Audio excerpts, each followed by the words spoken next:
Дәл қазір мен үйде отырмын. Үйдегі жағдай, үйдегі мынау менің офисім, үйдегі шамдар, камера барлығы үйде қосылып тұр. Күнделікті бізге Алла тағала энергия жібереді. Ол энергияны біз алып, бірақ ешқайда жұмсамайтын болсақ, біздің денемізде ол жинала береді, және ол ешқандай да іске аспайды. Басқа пайдасыз дүниелерге жаралып кетуі мүмкін. Мүмкін біреумен ренжісіп, біреумен ұрысып, біреуге наразы болып дегендей, сондай бір дүниелерге кетіп қалуы мүмкін. Ол энергия қажет емес әңгімеге жаралып кетуі мүмкін. Сондықтан да әр дүниені осы энергияға байланысты сіздің әр идеяңыз, бастағыңыз кеп жүрген ісіңіз, осы энергияңызды дұрыс жолда жұмсауда сізге көмек болады. Қалай көмек болады? Күнделікті жазумен айналысыңыз. Бұны бір журналист кісіден көріп, сіздермен бөлісейін деп отырмын. 24 күн бойы осындай дәптер арнап, дәптерді екіге бөлесіз. Осылайынан бір жағына шүкіршілігіңізді жазасыз, бір жағына армандарыңызды жазасыз.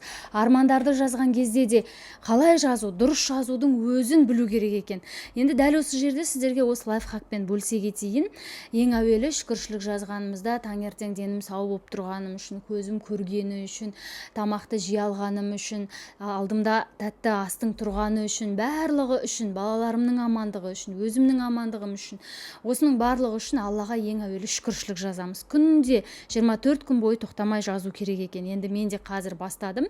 Сіздер де дәл осы сәттен бастап бастаңыздар, дәптер арнаңыздар, 24 күн бойы үзбей жазып көріңіздер, нәтижесімен бөлісе отырыңыздар сіздерде.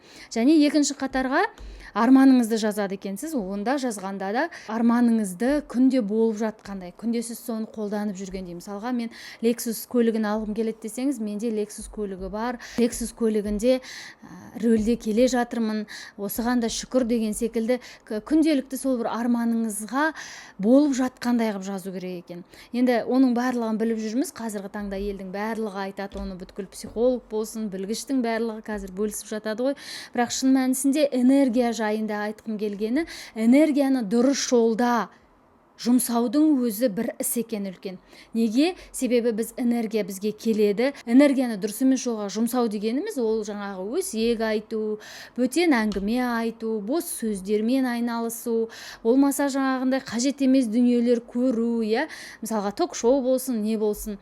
Болмаса тағы қалай телефонда өткізу уақытты. Осының барлығы сізге берілген энергияның барлығы сіздің арманыңызға келіп тұрған, идеяңызға келіп тұрған нәрсеге жұмсалу керек еді. Бірақ біз оны тым қажет емес дүниелерге жұмсайды екенбіз. Түкке қажеті жоқ дүниелерге жұмсаймыз.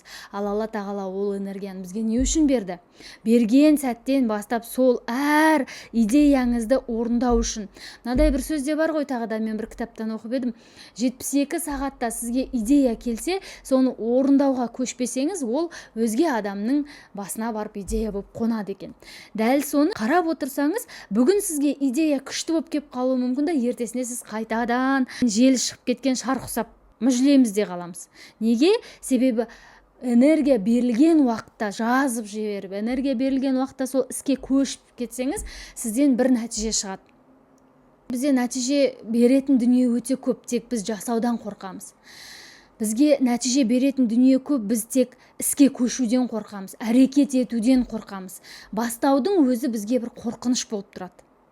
Қорықпай әр істі, міне басын бастасаңыз да тұрақтылық деп жатамыз. Кез келген істе тұрақтылық маңызды дейді.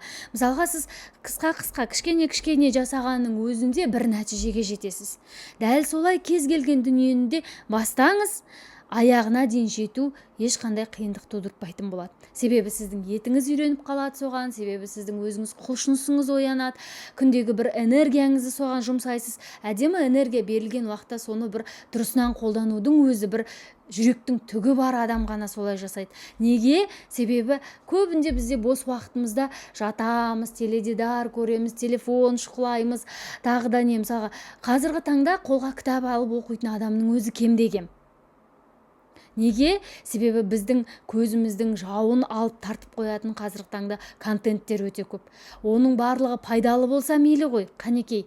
Кейде пайдасыз дүниелерді көріп жатамыз. Сондықтан да өзіміздің энергиямызды өзіміз дұрыс жолда жұмсаған уақытта ғана бізге Алла тағала соның берекесін береді. Бізге Алла тағала соның бір мардымды нәпақамызды жеуге мүмкіндік береді екен.